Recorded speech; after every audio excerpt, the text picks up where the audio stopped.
This is Endocrine Feedback Loop.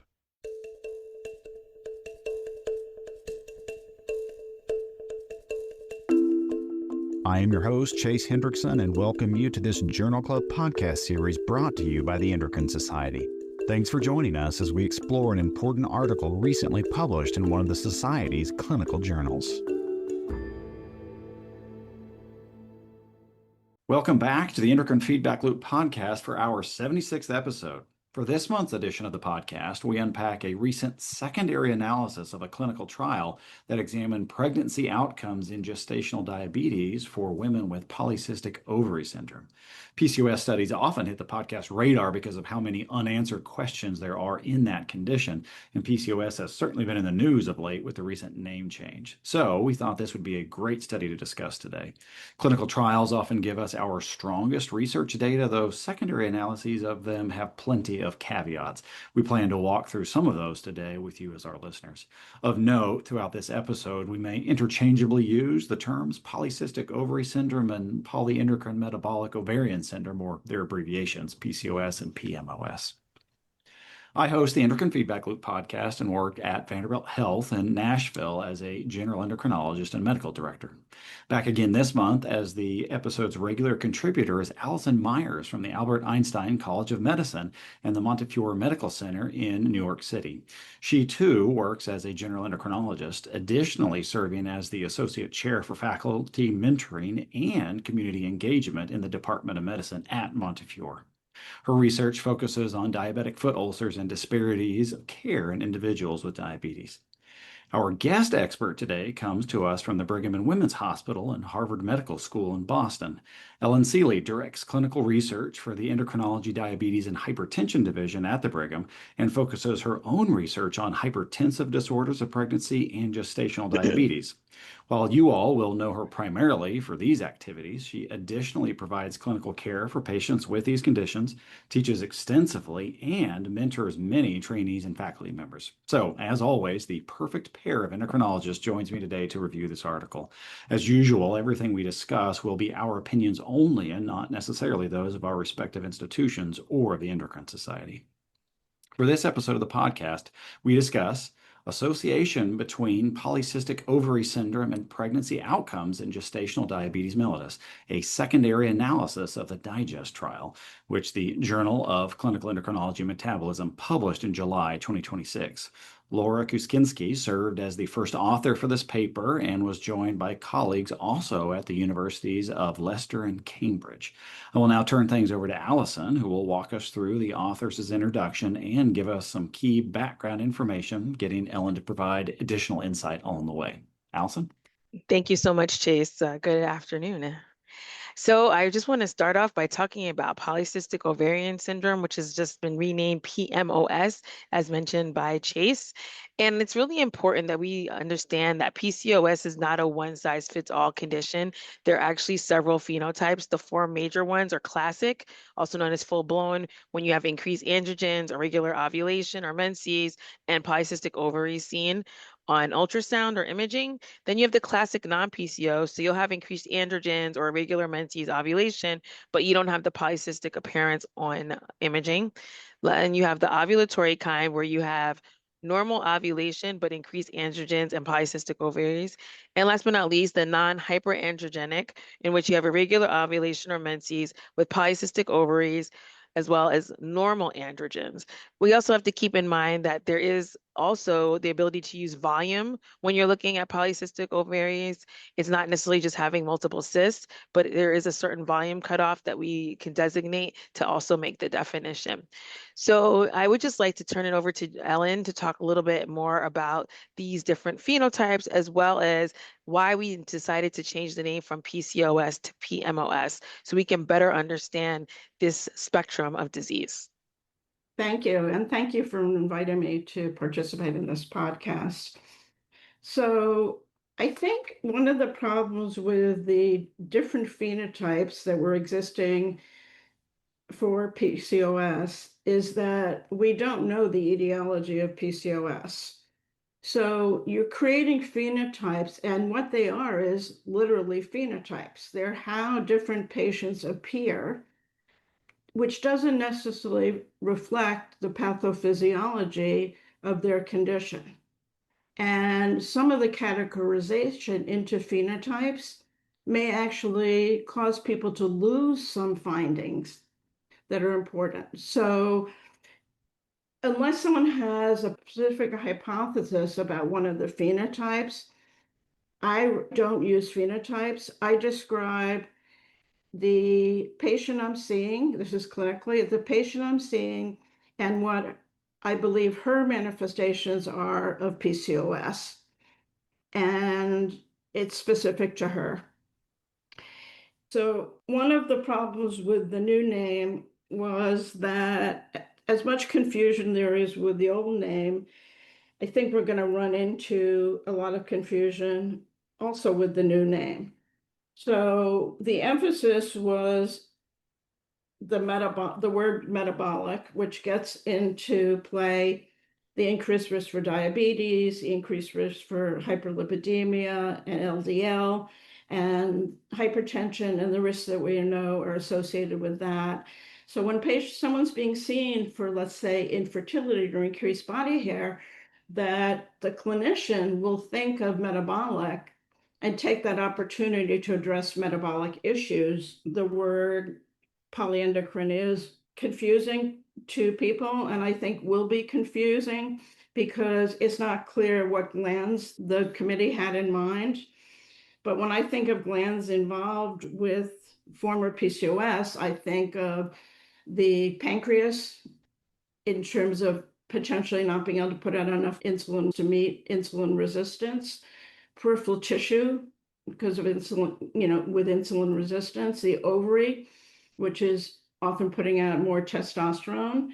And I think the pituitary and hypothalamus are also really important. So there's a lot of glands involved. Now, if having the word polyendocrine helps people screen with a prolactin level, I think that would be a plus.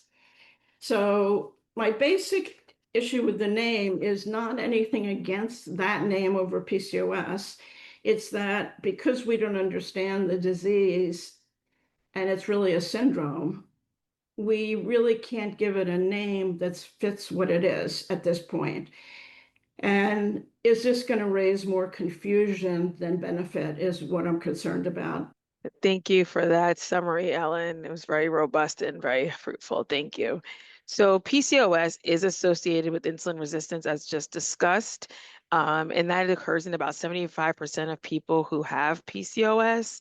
So when we're dealing with a woman who's trying to conceive, it's really important that we're screening for these metabolic disorders that Ellen just mentioned. So not only just screening for diabetes, but also hypertension, as well as maintaining a stable weight. We know that over the course of pregnancy, insulin resistance can worsen, especially towards the third trimester as the placenta is becoming more and more robust.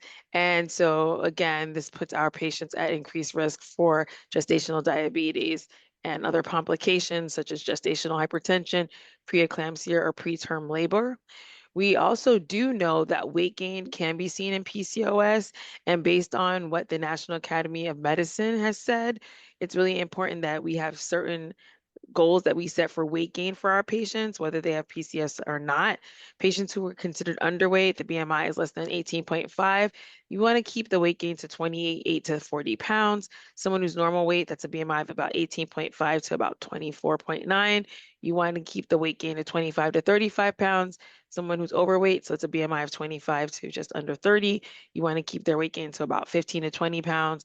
And people who are obese, and that was anyone over 30, we want to keep the weight gain to 11 to 20 pounds.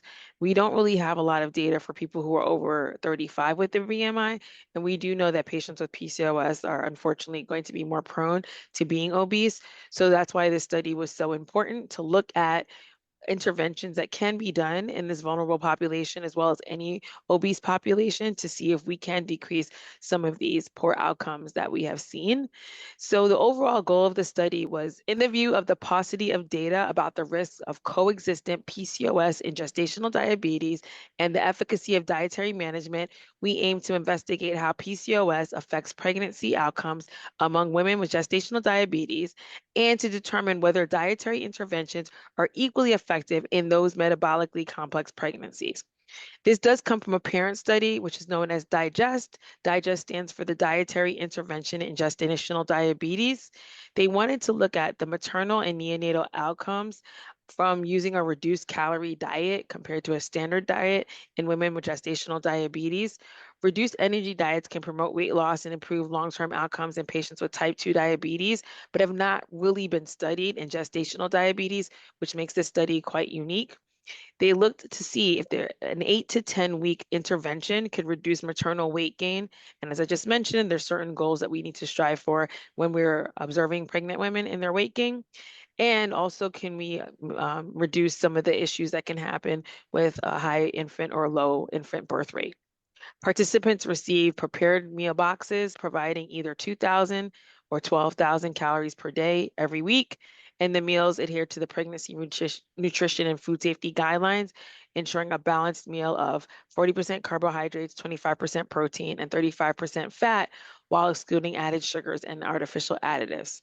So, Alan, can you give us the overview of the key findings of the original Digest study, please? So I agree with you about the importance of doing more dietary studies, particularly in pregnancy, and seeing whether we see some of the same benefits that we see outside of pregnancy. There's been a real hesitancy to do any kind of reduced calorie diet in pregnancy because of the concern that there'll be less nutrients available for the fetus and the fetus will be small for gestational age. So I really commend the authors for doing this study because of the questions that have remained. And they did a good sized study. They had over 400 subjects with a little over 200 in each arm. But I interpret the study as a negative study. There was no benefit to reduced calorie diet over the 2,000 usual calculation diet.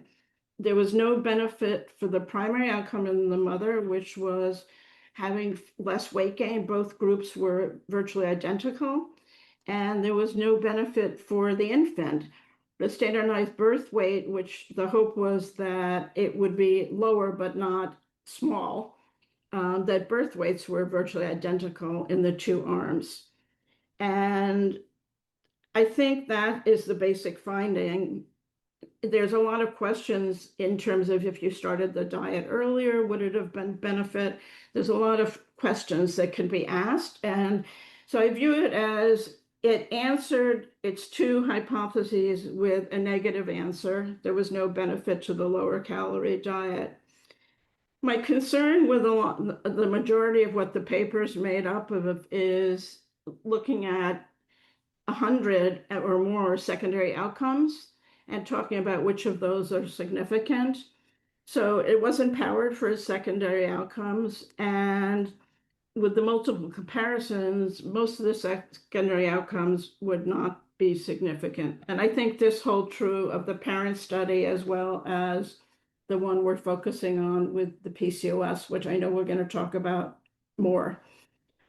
I think one of their major findings is they didn't see any adverse safety signal to the reduced calorie diet. And I think that will open the way for a lot more research using reduced calorie diets that people have been hesitant to do. So they didn't see small for gestational age infants. They didn't see adverse outcomes in the patients who were on the restricted calorie diet. And in this study and in the PCOS study, in the parent, both of them showed that women who lost weight had improvement in some of the metabolic parameters, but it was not associated with which diet they were on. And we are now going to move into the methods, and we've heard a little bit already, so we're going to revisit some of the points that Allison and Ellen have made already. First of all, we'll think just very briefly about RCTs as a reminder of why we hold them up as the gold standard often for clinical data. And the reason for that is that they get around two big problems that we have in clinical research, and that is the problem of confounders and biases. And the reason that that's so helpful is when you randomize your subjects, when you are getting allocated complicated to have an intervention or not have an intervention, and it's by a random process, then you don't have to worry about confounders because they should be equally represented in each group. So you could kind of think of them as canceling each other out. That's a real benefit. And then when your clinical trial is blinded, that helps get you around the challenges around biases. Biases, if we think about it informally, is just treating somebody differently because of a group that they are in. And the benefit of blinding in a clinical trial is if you don't know which group somebody's in, you can't treat them differently. That's true for the subjects themselves. That's true for the people who are involved in running the study. And so that's why we hold these up as such helpful ways to get information from clinical research. Now, when there are additional assessments and analyses that are done, not all of those things are going to hold true. We had mentioned early, but what we're looking at, this paper that we're unpacking today, is a secondary analysis. And so that's after that primary study has been done, and you're going back and asking additional questions. Ellen has indicated already it becomes challenging is when you ask many questions, is that it increases the risk of finding something from chance alone if you end up asking enough questions. Now, there are ways to try to account for that, but that's a very real risk that you run. And so we're going to keep all of those in mind as we get into this. So just as a very brief reminder about the Digest trial, you just heard about it. It's a multi-center double-blind RCT, and it's from the UK. And they were looking at pregnant adult women with gestational diabetes that had been diagnosed before 30 weeks of gestation, and they had to have a BMI of 25 or greater. They took 425 participants and they randomized them 1-to-1 to that standard energy or reduced energy diet. And specifically, Allison mentioned that intervention was prepared meal boxes of either 2,000 kilocalories a day or 1,200 kilocalories per day. And that was your standard versus reduced energy diets. And you heard alluded to before, there were numerous outcomes, both maternal and neonatal. And we're going to defer those to the results because Allison's going to cover some of those for us when we get there. But there were quite a few that they looked at. In this secondary analysis, what they were asking was they wanted to know if we compare the outcomes and the effect of the intervention based on whether or not a participant had PCOS, what differences would we see there? And I would encourage us to think of this as a stratified analysis. And whenever you do a stratified analysis, you're really just taking your participants and then trying to put them into different strata. That's where the name comes from. And in this case, it's did you have PCOS or did you not have PCOS? That's probably an oversimplified way of thinking about it, but that's often how these analyses are done. Sometimes that's planned from the very beginning, or like this one, sometimes it's a secondary analysis. Now, one thing I thought that was really important that stood out initially is PCOS. That was consistently asked from all participants, but it was based on self-report. And I know just in clinical practice, I get a lot of patients who report that they have PCOS. And then when you unpack that a little bit more, it becomes fairly clear that they probably don't have PCOS, or at least it wasn't thoroughly investigated. So Ellen, I'm curious about your thoughts as you look at this. PCOS was a huge part of the secondary analysis, but it's based on self-report. Any concerns that you have as far as that's how those strata were developed, or maybe not that big a deal? Yeah, thank you for that question, which I agree is important. So one thing we're missing is how even the history of PCOS was self-reported. What question was asked of the study population that got a yes or no? And I was not able to find how the question was asked, because that may influence how much faith we have in the answer.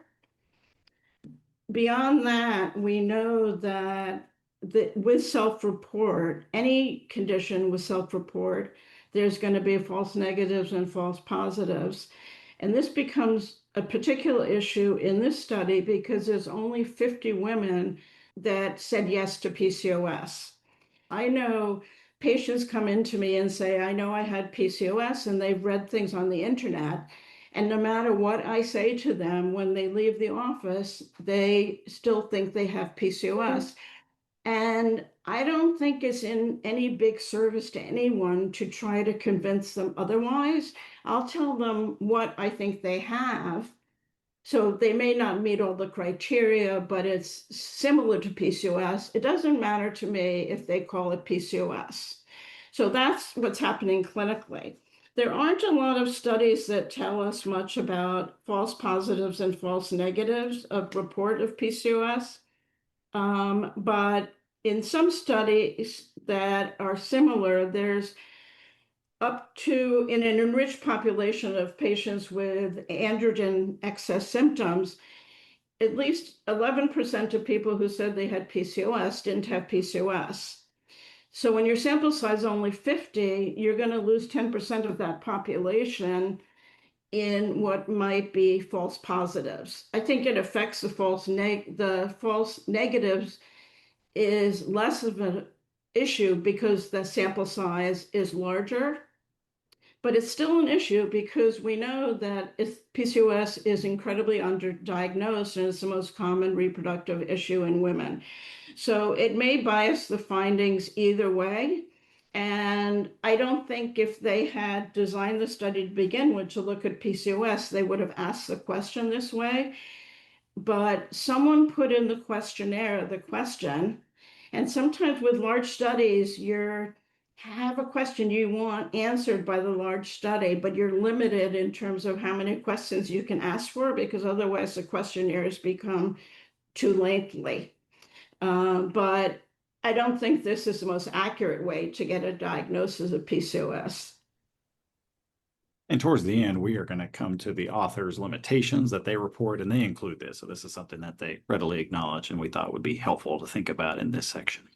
We'll wrap up the methods by thinking about the statistical analysis. Just very briefly, a couple of points to mention is that PCOS, when they look to try to understand the effect of PCOS on all these other outcomes that are measured here, they included it in the multivariable linear or the logistic regression models that they used. They also did additional adjustments to try to account for the fact that this is a secondary analysis. So they adjusted for gestational weight loss for which study center, because it was a multi-center study.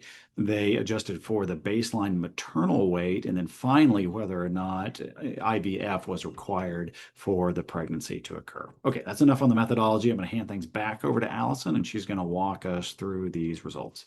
Sounds good. Thank you, Chase. So just keep in mind that the two groups at baseline were very similar.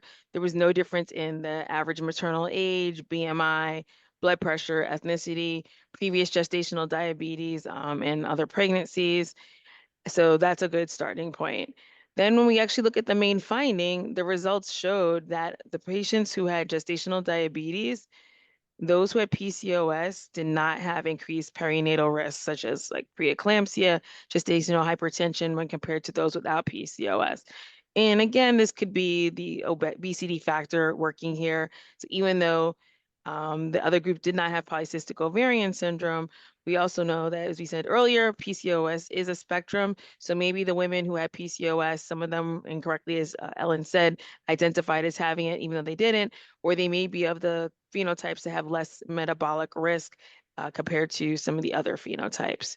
The other thing we need to look at is table 1, where we see a further breakdown of the demographics. Oh, as you all know who listen to me regularly, I work in the Bronx. So for me, this population was not mirroring the people that I usually take care of. Most of the patients in this study identified as white. We do have to keep in mind that in the UK or England, race is looked at differently than it is here in the United States. So that also might have played a role. Most of the patients identified as white, followed by Asian, followed by Black. Also, when you're dealing with the European populations, they typically do not denote for Hispanic or Latino ethnicity, so that was not screened. And again, as someone who works in the Bronx, about 80% of the people that live there are Black and Hispanic Latino. So sometimes it's a little bit hard to extrapolate when you have apples and oranges as opposed to apples with populations and locations. We did also see that those who have PCOS were 4 or 5 times more likely to use in vitro fertilization, which adds something very interesting to this study. So Ellen, if you could comment on the differences in use of IVF, what the outcomes might have, how they might have differed because of this increased use of IVF for patients with PCOS, and how that could have impacted the outcomes? Yeah, thank you for that question. I found it a very interesting finding. Not that the PCOS women used more assisted reproduction and IVF, because that is something we would expect. We know oligo-ovulation or anovulation is one of the major reasons why individuals with PCOS come to medical attention. I think one of the issues with thinking about the outcomes is that in the PCOS group that was small, we now have 8 individuals out of the 50 who had assisted reproductive technique or in vitro fertilization.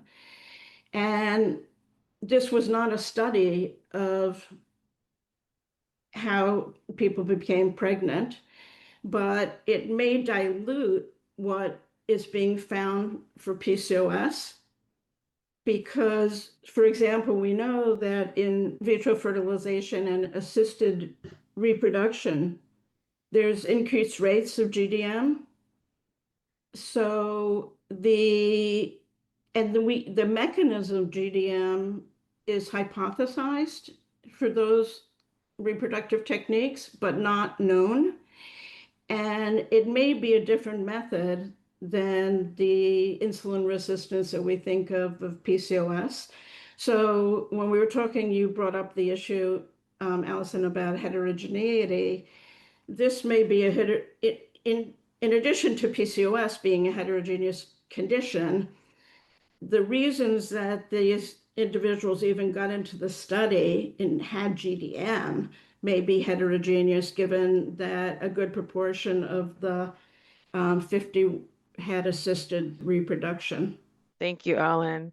One other finding that was different amongst those who had PCOS was that more of them went into the time below range. So to convert from millimoles to our mgs per liter, that would be a range of glucose between 63 and 140. So that was more commonly seen in the PCOS range. But keeping in mind the fact that there was no statistically significant difference in the amount of insulin, well, the use of insulin, excuse me, not the amount of insulin between the two groups. So maybe it's possible that more insulin was used by the PCOS group than the other group, but that wasn't clear. But in the actual use of short-acting and long-acting insulin did not differ between the two groups. That was noted. Yeah, so I agree with you on that. I'm really not sure what the difference in time below range means, if anything. It may be, as we talked about, a chance finding. And I don't think there's good establishment for even CGMS during pregnancy. So there's normal ranges given. There's not good normative data studies on what the normal ranges on should be. So then to pick time in range, time above range, time below range, and look at means of glucoses and days of use, I'm not surprised that there was something that came up that was different. And of note, there was only a 5-minute difference between the two groups. So even if it's statistically significant, is that really clinically significant? Who knows? Yeah, I think that's important. Right. And then if we look at table 2, we see that there was no difference in maternal outcomes between the two groups at 36 weeks in terms of delivery or 12 weeks postpartum, including weight, BMI, gestational age at birth, preterm labor, need for a C-section, or gestational hypertension. Although it was not statistically significant, it should be noted that those with PCOS had no preeclampsia, whereas those without PCOS had 7 cases. And I think, Ellen, there was something you wanted to comment on Well, that. yeah, I just think this really comes up against the sample size again. So let's say you were starting with the general population having a 3 to 5% risk of preeclampsia, and you're expecting it to be twofold magnified with PCOS, which is a big magnification. You would only have 10 women with PCOS out of your 50. And if it was only 1.5-fold increase, you're talking about 7 women. So I think with the sample size being that small, it may just be that if you had continued it and enrolled another 250, you would have seen increase. Or there's always the possibility that there are things in the literature that we think there's good support for. You look back to the studies, it's not such great data. So maybe women with PCOS don't have increased risk for preeclampsia. And that's why I think studies like this, when you're looking at secondary data, So we're looking at a secondary analysis and we're looking at secondary outcomes. It's hypothesis generating, and it may be an interesting question to ask in some of the prospective studies that are occurring. Yeah, and I also noticed that they didn't mention the use of aspirin, so I'm not sure if maybe that might have also impacted that, the patients who had PCOS were prophylactically given aspirin, which may have also improved the outcomes, but it's not really clear from the paper Yeah, if that was done. it's not described, and certainly when the study started, aspirin use wasn't that popular, but it became popular as the study was going on. Mhm. And what Allison's referring to is that you get about 20% reduction in your risk of preeclampsia with low dose aspirin. So for a very pretty benign therapy, that's a really good risk reduction, given that in the world of preeclampsia, there's very little we've found that can decrease risk. And we don't have information. And I do think it's high-risk individuals that are thought to need aspirin, and PCOS would fall into the category of a high-risk individual. So I think that's a really good point, Allison, that group could have been receiving much more aspirin, and maybe that's why their risk is lower. Thank you. So then if we move on to table 3, this is when we look at the babies and their outcomes. So the only significant finding they found was that neonatal jaundice was higher in those that were born to mothers with PCOS.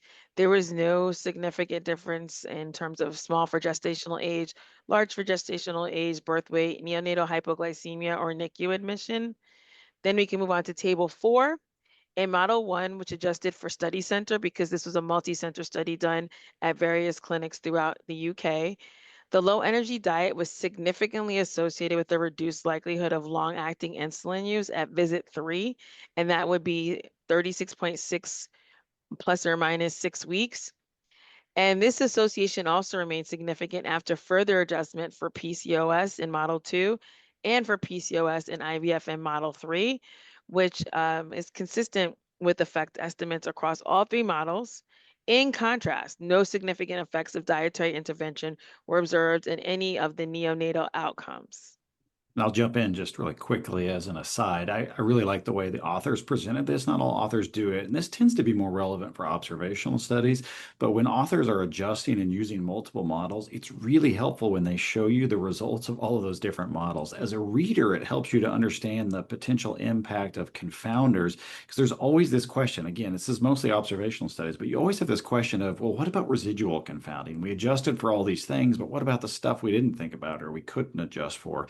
Showing you the effects of the different models gives you a sense of that. Because if you start with something that has no adjustment and there's a pretty big outcome that's seen, a big odds ratio, relative risk, and then that shrinks down the more and more you adjust, even if you're left with a statistically significant difference, it does make you wonder, could that just be an effect of residual confounding? So there's just an aside. I really like it when authors do that. I think it gives us as readers a lot of insight into the potential impact of residual effects of confounders. And to follow up on Allison's point, some of the limitations of the observation of the decreased use of the long-acting insulin is we don't have any information about doses.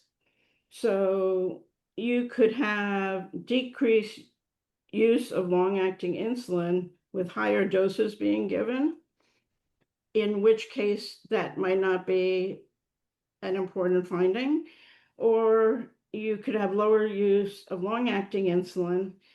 They found that the short-acting insulin use did not differ, but the doses of the short-acting insulin may have been higher and may explain the discrepancy. Thank you both for commenting on that. The other thing that this study was striving to do, but unfortunately lacked collecting, were the dietary and physical activity logs. Most women did not do them. And if someone's dealing with a pregnancy, it's understandable that they may be forgetful to get some of this done. This was a lot to ask of people to do every day for several weeks. So I can understand why they did not do too well with collecting that information. Last but not least, in table 5, we see that maternal weight loss, it decreased the chances of the baby being large for gestational age. However, The maternal weight loss had no impact on the baby's need to stay in the NICU, babies that were small for gestational age, or actual long-acting insulin use. Now I will turn it over to Chase to get into the discussion and conclusion. We'll start with where the authors start, and that's with their main finding. And I'll quote them here where they say women with PCOS and gestational diabetes mellitus who received a reduced energy diet in pregnancy had similar benefit to women with gestational diabetes mellitus alone, suggesting that dietary management is effective in women with more metabolically complex pregnancies. A couple of additional findings that I'll point out from the authors is that the reduced energy diet was associated with lower use of long-acting insulin and lower odds of that large for gestational age birth with little change after adjustments for PCOS. And Allison walked us through all those things already. The authors, as is typical, go on to compare their findings to previous findings, but they point out that previous studies were observational with fairly heterogeneous populations and interventions, and so it really limited the comparisons that they were able to make to this study. Then the authors proceed to talk about what they label as clinical implications. And I'm going to ask Ellen to help us wrestle with these a little bit, but I'll start by describing what the authors point out. And they say that PCOS leads to insulin resistance and glucose intolerance early in pregnancy, but it may actually not get addressed until gestational diabetes is diagnosed later on in pregnancy. And that this study shows that nutritional management remains effective even when this metabolic risk is already present. So, Ellen, what are your thoughts on this? Fair conclusions or implications that the authors are drawing out here? What are your thoughts on that? So I think their first conclusions in terms of implications should be related to their study, which showed that the reduced calorie or the usual calorie diet in women with PCOS did not show any benefit more than what was seen in the general population. So we still don't know whether we should be giving patients with PCOS and GDM a low-calorie diet or a regular calorie diet. From their findings, it looks like it doesn't matter what you give them. They do say that they're following up with the women after postpartum, and maybe which diet they receive during pregnancy will have an effect on, let's say, post-pregnancy weight loss. And if it did, that would be really important. So to me, the main take-homes that are clinical are to be able to counsel women that if you have GDM and PCOS, it looks like the two conditions progress similar to GDM alone. And I think that's going to be very reassuring to patients. One of the questions I had that's mentioned, in this implication is that the women with PCOS probably have insulin resistance going into pregnancy. So maybe this is a group of women that needs to be tested in the early second trimester for gestational diabetes. And maybe that's where you really need to intervene. And maybe intervening in the third trimester is too late. But I think that it says that nutrition management is effective. I think everyone thinks nutrition management is effective. So if it showed nutrition management was ineffective, there would be implications for clinical practice, but it reinforces that nutritional management is effective, and nutritional management is our first management tool for gestational diabetes. After the authors describe these clinical implications, they go on to list their strengths and limitations. We'll start with the strengths that they mentioned. They point out that they have high-quality clinical data. They mention their double-blind design with standardized protocols. They mention that they had a diverse ethnic and socio-demographic population. They say they had detailed pregnancy outcome collections over multiple time points, and that finally they had a systematic recording of PCOS status and key confounders. They later then talk about their limitations. We talked about self-reporting of PCOS diagnosis. They mentioned that. The unequal cohort sizes we've also talked about, in particular, how it leads to having fairly limited number of women with PCOS, just 50 compared to 375 who did not have PCOS. They point out the small subgroups, which limited the adjustment for confounders, that they did not have any data on medication use in early pregnancy or preconception. And then finally, I think an interesting point that they made, which was helpful, is that there is a potential, what they've described as a selection bias towards milder cases of PCOS. So in other words, the women who were able to get pregnant because their PCOS was not so severe that it prevented pregnancy from occurring in the first place. Finally, the authors wrap up with their conclusion. I'm going to quote them 3 different times here, and then we'll wrestle with how to think about these things a little bit more. First one is, women with PCOS and gestational diabetes do not have worse maternal or neonatal outcomes than women without PCOS. Next is that dietary intervention was associated with lower use of long-acting insulin, and gestational weight loss was associated with reduced odds of large for gestational age. And finally, PCOS was not associated with increased risk for most suboptimal pregnancy outcomes or reduced efficacy of a dietary intervention. And along the way, we've been giving you our thoughts about the quality of the report, and you've even heard a little bit about our thoughts on implications for practice. Allison, why don't we start with you, though? Any additional thoughts that you have about the quality of this report overall? Thank you, Chase. So I think the fact that the authors were trying to find something that we don't know the answer to is something we should commend them for. But you have to keep coming back to the fact that the number of people with PCOS was really small, and the self-report for diagnosis kind of can make things a little mucky in terms of interpreting this. We also discussed in terms of methodology that Ellen brought up is waiting until further in the pregnancy to do the intervention. The OGTT is often done at 24 to 28 weeks, but when someone has high risk for diabetes, it's very possible that the MFM would say, no, let's do it at 16 or 18 weeks earlier on. So I think that Ellen's point about waiting until the very end at a time where the insulin resistance is going to be pretty high thanks to the placenta maybe why the authors didn't see a more positive response. So reconsidering doing this again, but doing it earlier on, and that might have a greater effect on the intervention.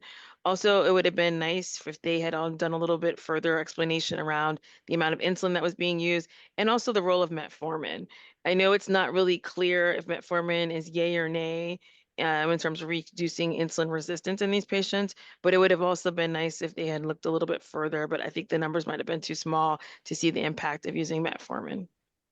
Ellen, additional thoughts or comments about the quality of the report overall? So what really strikes me about this report and the parent study, which this reiterates in large degree, is how much work went into the study and how well designed overall the study was. And that's very, very impressive. And even an impressive study, it shows us that there are things that may not be asked in a way or collected in a way that may answer some questions that arise during analysis. So one issue that I have is, and I know they're doing strengths and limitations, but they say the secondary data analysis, as you said, Chase, uses high quality clinical data. And when they say then we did not have information about PCOS, the secondary analysis is focused on PCOS, and it did not have high quality clinical data on PCOS. So I think that's just lost a little bit in the way it's phrased. Unfortunately, given how big this study had to be and how many people had to be studied in lots of different ways and so many parameters had to be measured, I don't know that it's going to be done in a way that is more revealing in the short term. But I'm really looking forward to the investigators publishing the outcomes of the mothers and the infants that in the follow-up that they're planning, because that may be a place where we learn a lot.